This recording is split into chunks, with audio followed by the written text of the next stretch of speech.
For most of us, similarities to our parents end with our physiognomy. For some, it goes further into mannerisms and habits, but for a select few, life seems to mirror their parents in unexpected ways.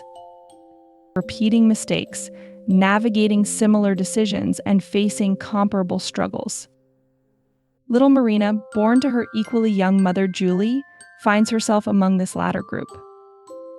Marina is separated from Julie at birth and given up for adoption, with the intention to give Julie a second chance at life and her a proper first chance, or so they hoped. The secret of Marina's true parentage remained buried in the past as everyone moved forward with their lives. However, fate had other plans. When Marina finds herself unexpectedly pregnant under circumstances eerily reminiscent of her own birth, she must confront a decision strikingly similar to the one Julie once made.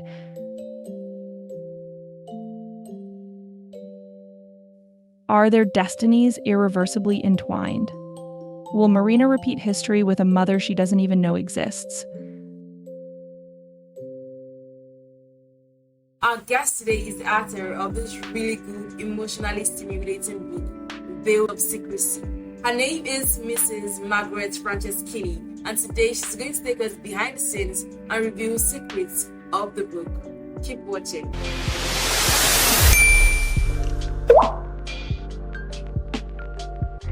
Hello, Margaret. Welcome to Online Book Club. We are excited to have you here. Thank you so much for this invitation.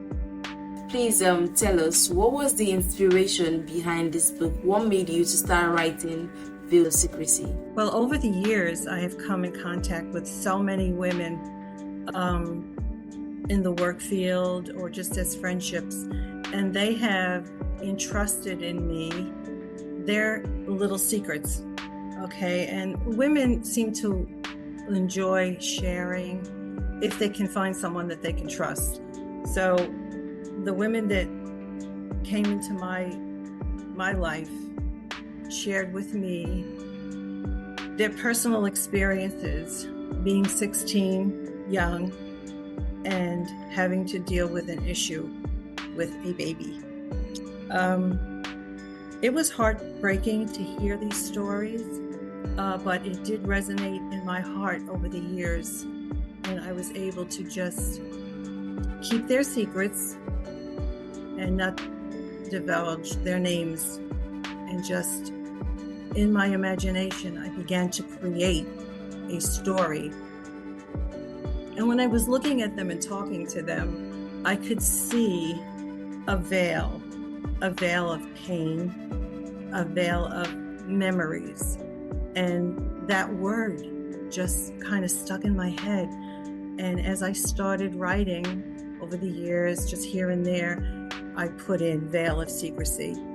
And I saw their lives, and I saw how from 16 years old to 30, how they actually shaped their lives. They shaped their future because of an incident of untrust into maturity of a woman and knowing how she can get through these things, even though the pain remains. So I ended it in my mind with, how did they live under the shadow of a secret? And then I started to write. Okay, yeah, the description of the emotions in your book were so vivid, so real. So it makes sense that you got your inspiration from real life situations. Okay, what was the most emotionally challenging moments of Veil of Secrecy? Because it is packed with a lot of emotions. So what was the most emotionally challenging part to write? It was emotions that was a big challenge, because I'm taking emotions from women and their challenges to fight on in their world. And then I had to place in my characters my emotions.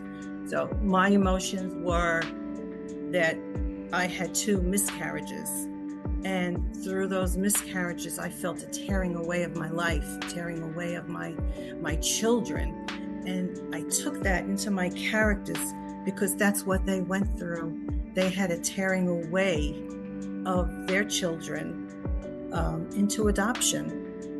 They had no choice in those days. Now we're doing like the backdrop would be from 1950 all the way to the 1970s. And in the 50s, what does a girl do? Where does she go? So she is encountered with this grappling decision of, what do I do? So that was a challenge for Julie and Marina, who are the two main characters in my book, and allowing their feelings to match with my feelings. Although there were two different situations, the feelings were pretty much the same. The tearing away was painful in the story, just knowing what they had to go through. And then to take it a step further, the adoptee, the mom who adopted the baby, she had a challenge in her life when her daughter reached the age of a question. Mom, can I find my biological mother? And so she's challenged with a decision. What do I do now? I hid a secret from her, and now I have to tell her. So is there a reason you chose to portray the men, both the mother and the daughter were involved with in their teenage years, as older men? I chose the older man because I felt that the young girls are always infatuated with an older man. Yeah, that's true. When it's true. When they look around in their classroom in high school, they look at them like they're so immature. And then they meet this wonderful, tall, attractive man with so much finesse, and they know how to handle themselves. So they're infatuated with this. And I think that they see an appearance of wisdom, character, and a sense of safety that they don't get with their high school boyfriends. So these older men have a charisma that they can lure in these young girls and have a relationship with them, but they have something else on their mind, and the girls are innocent and they blindly go into this uncertainty. I do remember in high school, there were rumors of a young girl in high school. We were all in our senior year, and she was infatuated with her teacher. And he was handsome, and I can't blame her. And I thought about that, and I'm saying, yeah, it's so easy for young girls to be enticed. Okay, to the next question. Please tell us more about the main characters and their motivations. What drives them to make their choices? Well, the characters, we have Julie and we have Marina, and we have a backdrop of location, time, and geographics.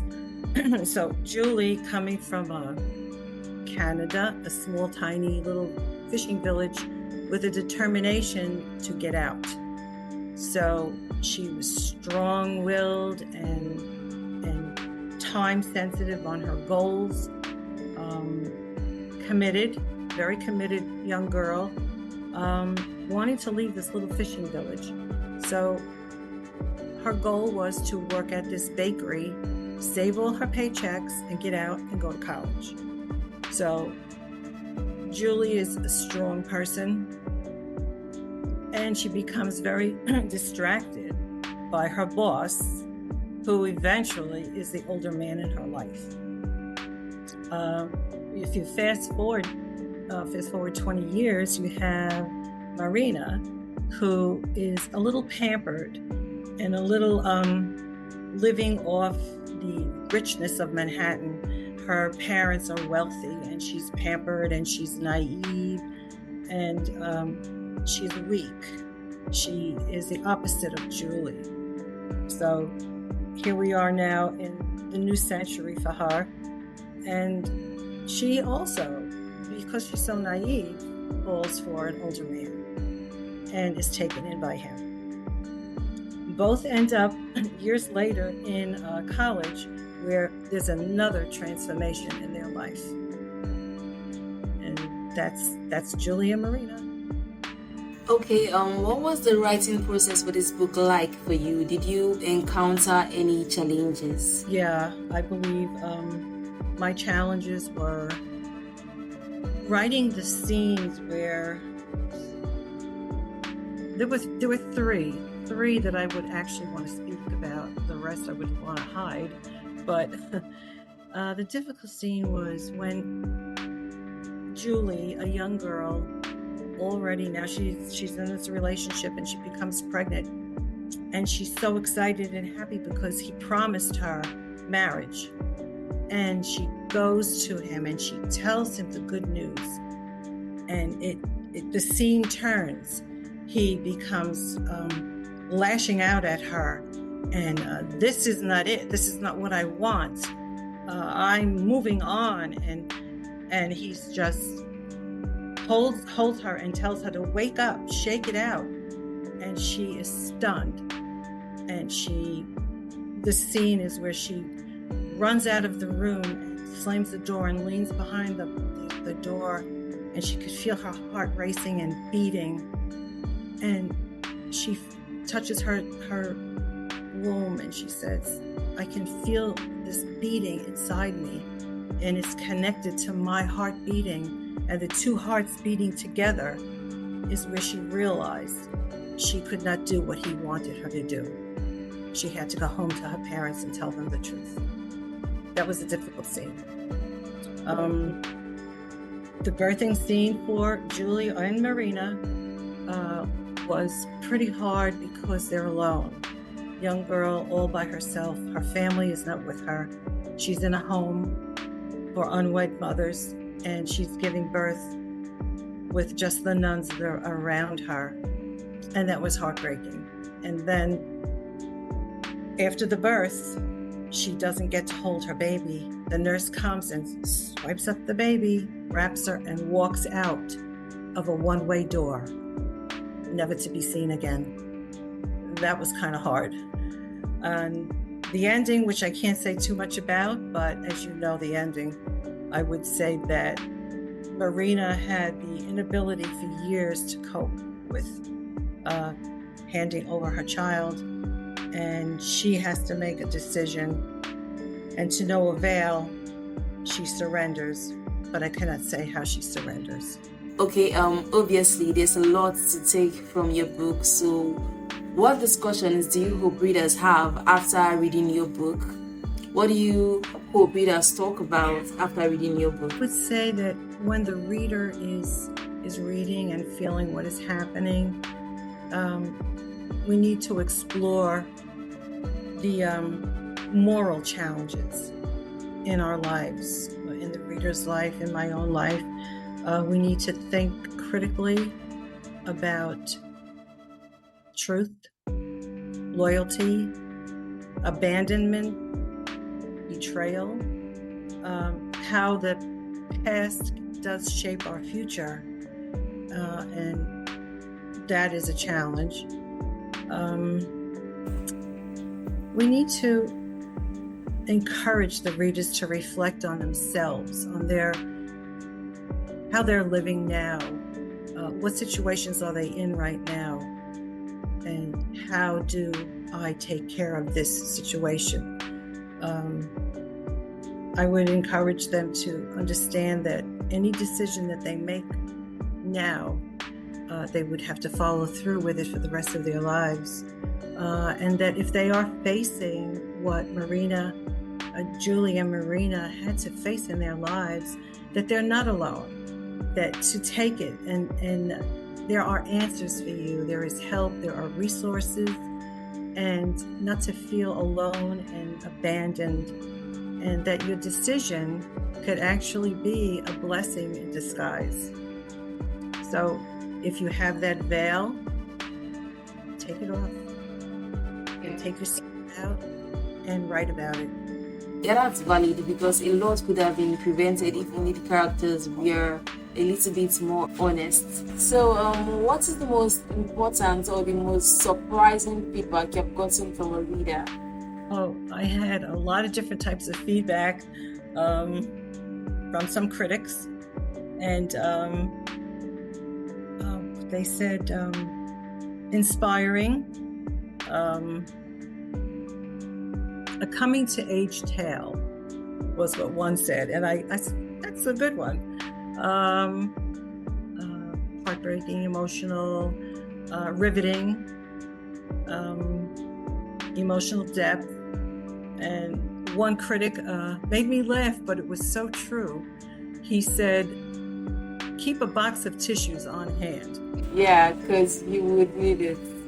Okay, for our last question, do you have any advice for aspiring authors, for anyone who wishes to write a book? Oh, yes. Oh, at one time I met a wonderful musician, and he said to me, music is in the air. The notes are in the air. So put it into script. And I remembered when he said that, and I thought, your thoughts are in the air. All the thoughts are out there, and all you have to do is grasp them. So your thoughts are out there. They're in your mind, they're in your heart. So you need to take them and put them into your character. Find your character, mold your character, mold the theme. And especially if you have a personal struggle, take that struggle and let it be maybe the main focal point of the book. And then always live through your character. Feel them, know them, and walk with them and become your character. Yeah, that's solid advice, because the best way to show the emotions is to become the character. It's excellent advice. All right, thank you very much, Margaret. This was nice. I really enjoyed having this conversation with you, almost as much as I enjoyed reading your book. Yes, I enjoyed this very much. Thank you so much, young girl. All right, we have come to the end of our interview with Mrs. Margaret Franceschini. I hope you enjoyed it as much as I did. The link to Veil of Secrecy is in the description, so go click on it to get your copy. Please do not forget to like and subscribe. Thank you so much for watching. See you next time. Bye.